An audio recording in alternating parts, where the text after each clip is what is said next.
Good afternoon. Welcome back from lunch. We're going to get started. We are a little late starting, so don't tell Tom when he gets back. Tom had to leave momentarily for another event, but he will be back later. So we're going to take it upon ourselves to catch up and be on time by the time he gets back. So I'm Alison Whitelaw. I'm a board member, immediate past president of ANFA, and I wanted to give you my particular welcome. And obviously, thanks again to the Salk Institute for allowing us to have our event here. It's such an incredible environment. So this session is on aesthetics and emotion in architecture, and I will risk Michael Arbib's ire at being very general in saying that I believe that architects want to know how we can understand and map the linkages between the definition of elements, constructs, and physical properties of the constructed environment, intentionally constructed environment, the senses and brain functions through which we experience these, and the resulting emotional response and aesthetic experience that we all gain from great architecture. The speakers for this session have all considered aspects of this, and I think it's going to be a really interesting session. This is, in some ways, the brass ring for many architects, I think.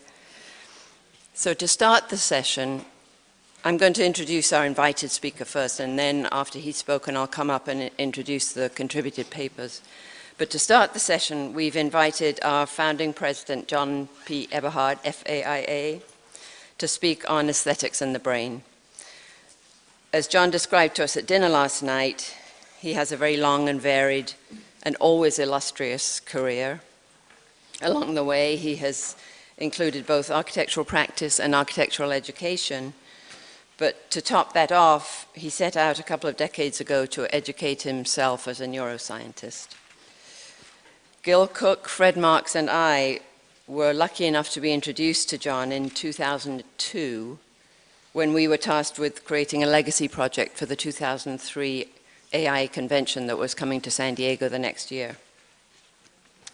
He guided us in the formation of ANFA. He was our first president. He became the AIA College of Fellows La Trobe Fellow, conducting extensive investigation and forging important connections and relationships for ANFA during our founding years.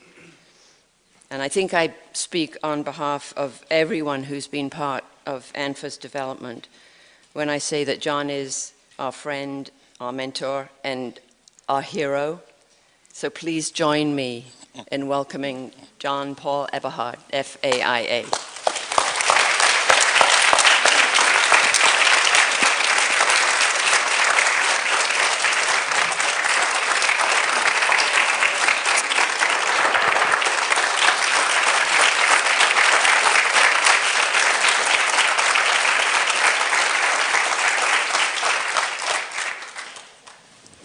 Is this microphone working? Sounds like it. I told Allison that we should skip my talk. So many people have quoted me already. There's nothing left for me to say, except to tell Michael that one of the things he didn't mention when he was criticizing the fact that we didn't build links between architecture and neuroscience in our talks, we also didn't control how long we talked. So I'm going to make mine within the 15 minutes, I hope. And for that, I've skipped my first slide. And you read this one already, so we'll just skip that one. Professor Zecchi, who is a neuroscientist, and coined the term neuroaesthetics, said that art, whatever its nature, is there to make glad the heart of man, or to capture a scene for posterity, or to nourish, disturb, and excite.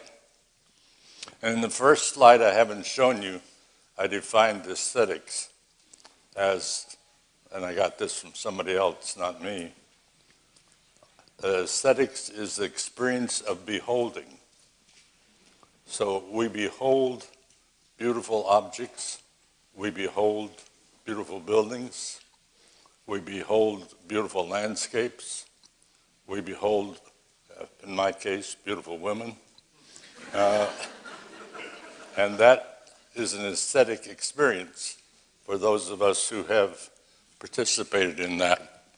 So Zeki says that the function of art is similar to the function of the brain to represent the constant, lasting, essential, and enduring features of objects, surfaces, faces, situations, and so on. So I'm going to go to the next slide. We humans go through 3 stages when we behold an object or a scene in order to have an aesthetic experience. We go through a period of perception in which we gather sensations, and then we go through a period of knowledge creation about the facts, information, and skills acquired through the act of beholding, and such knowledge is stored in memory, and it's stored in memory in something I'll talk about in a moment called dispositions. A disposition is a file that you have in your memory of a place that you've been, and it doesn't have to be any place special, it's just a place that you remember. And you remember the attributes of that space, and you remember the emotional experiences that you had in that space, and you remember a lot of facts about it, and that gets stored in a disposition. So the emotional responses are part of what's in that disposition. We can have aesthetic experiences, I indicated a moment ago, with all of the combined activities of our brain, or we can concentrate on the visual beholding of one thing. As we move around, we can have an aesthetic experience as a result of a large number of environmental factors. For example, and a lot of us have gone out on the patio to do this, the sky over the Salk Institute is a real aesthetic experience, isn't it? Our plants and animals, our urban areas, our buildings. Here are some images. And here's a poet who gave us the emotional content. When Walt Whitman said, "Give me the splendid, silent sun with all his beams full dazzling." Or Shakespeare, "But soft, what light through yonder window breaks? It is the east, and Juliet is the sun." Or Duke Ellington, and he says, "Every evening I wish upon a star that my bright, new bright tomorrow isn't very far. When that heavy blue curtain of night, 'tis way out of sight." And here are some animals and plants and things like that. And a racehorse. I grew up in Louisville, Kentucky, but I never went to a racehorse. But I do admire race horses when I see them. Or better still, if we see the images of horses that are racing free and easy, we know in our brains what an aesthetic pleasure it would be to see the real thing, not just the photograph of them. And when it comes to plants, we can visualize in our mind the thousands of aesthetic experiences we have had with flowers, which includes not just our visual relationship, but obviously our smell, our nose, and perhaps our touch. And we can perhaps remember a field of glorious color just outside our home when we were growing up. That wasn't true of me because I grew up in the middle of the city of Louisville, Kentucky, and there weren't any flowers around my home. This is somewhere in Switzerland near your home. Urban designs can be thought of as actual places we have visited, or they can be a design being created by an artist of a place yet to be built. In either case, our aesthetic response to beholding such places will be shaped by the background experiences and education we have had. Training in architecture and planning will increase our sensitivity to what we see. And here's one of my favorite buildings, maybe yours, Notre Dame in Paris. And buildings that are designed by contemporary architects have a much more diverse set of responses and depend on many factors, including the education of the viewer again. So what role does the brain play in beholding an aesthetic experience? And this is where we go into some of the neuroscience. Our brains form dispositions, as I've said a moment ago, of a building and other objects we have observed or visited.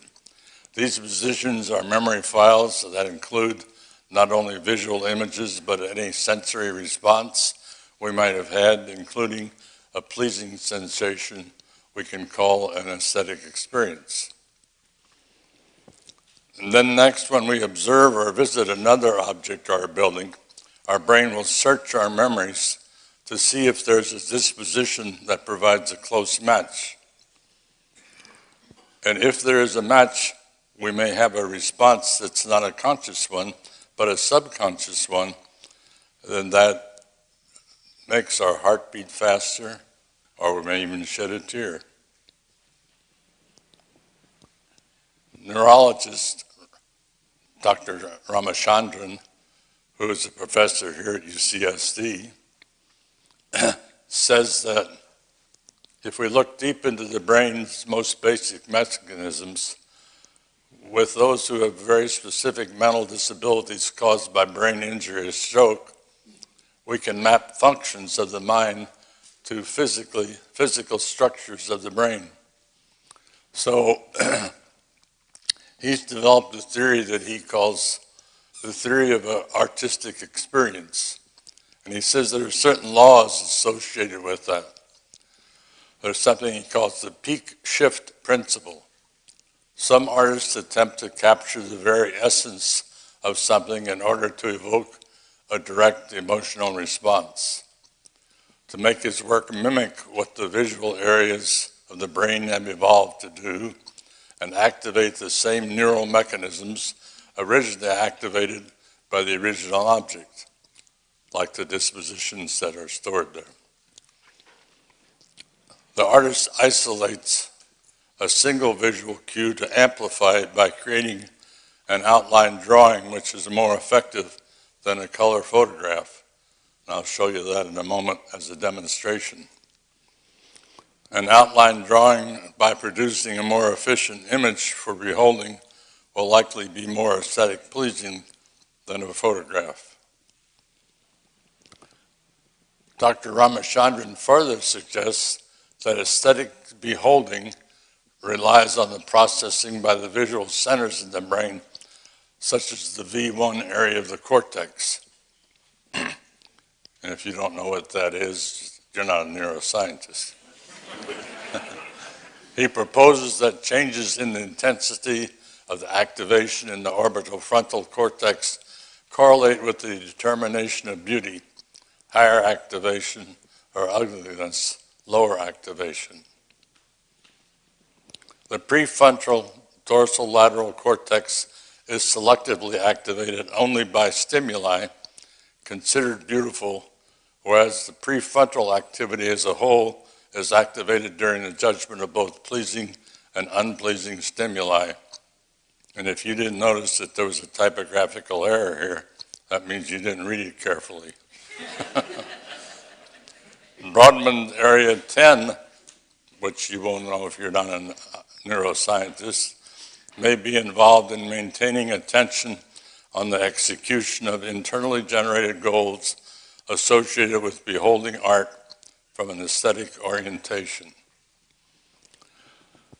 So we almost don't need to do this special case because we talked about this. I talked about it last night at Dr. Jonas Salk when he was trying to find a cure for polio and gone to Assisi. And this is the exterior, and this is the interior of the courtyard where his son Peter and I think probably he stayed, and that's where he had the stimulation for his brain that gave him the idea of the Salk vaccine and how to make it. And he went back to his laboratories in Pittsburgh and did so. And in his later collaboration with architect Lou Kahn, he recalled the aesthetic experiences at Assisi, because at Assisi, there's a place where you can view almost identical view out over the ocean, but it's not an ocean at Assisi, it's a forest, green area. And this picture, of course, we've seen maybe 49 times now in presentations. Well, here's a special experience for your brain from me. Now, this is a photograph that my son took for me of a small graveyard in New England that I got. It tickled my imagination, and I wanted to make a drawing of it. And if any of you are in the architects probably interested in making drawings, this is the drawing I made. There's several interesting things about this drawing. First of all, when I make lots of drawings, I usually start out with a pencil and do a quick sketch and then go over it in ink. When my son dropped me off at this graveyard, I forgot to have any pencils with me. So I had to start immediately in ink, and I drew this drawing in ink from scratch, and I think it came out better than if I had done pencil first. So notice that this appeals to your aesthetic response is that its non-essential information can be omitted. Part of the fences are missing. And because it outlines the borders of objects, the gravestones, it reduces the processing your brain requires. If we wish the research community to explore hypotheses specific to the predictions about what will happen in a study related to aesthetic attributes of the physical environment, I could suggest a couple, and there's lots more. The perception of aesthetically pleasing color on the walls in a schoolroom can influence the attention span of students. That's a hypothesis to be tested. And what we need in the neuroscience community are a lot of hypotheses like this from architects that you don't know whether or not that's true. Would it be interesting if somebody doing neuroscience research on the brain explored in a research context whether or not that hypothesis was true or not true.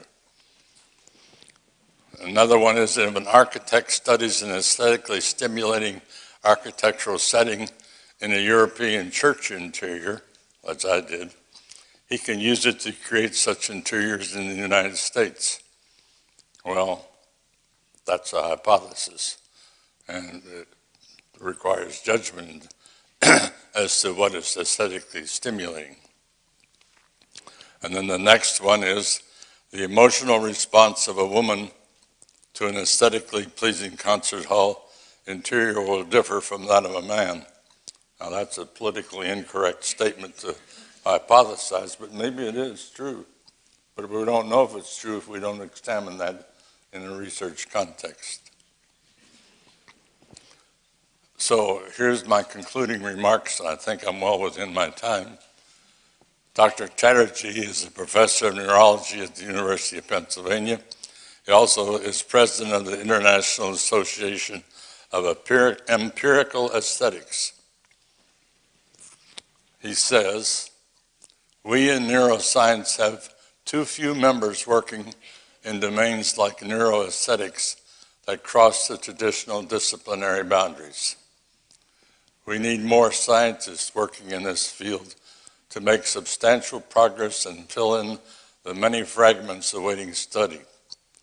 This includes doctoral students who might select a fragment for their thesis project. We need to be in conversation, consultation, and collaboration with artists, philosophers, art historians, architects, and cultural theorists. Thank you.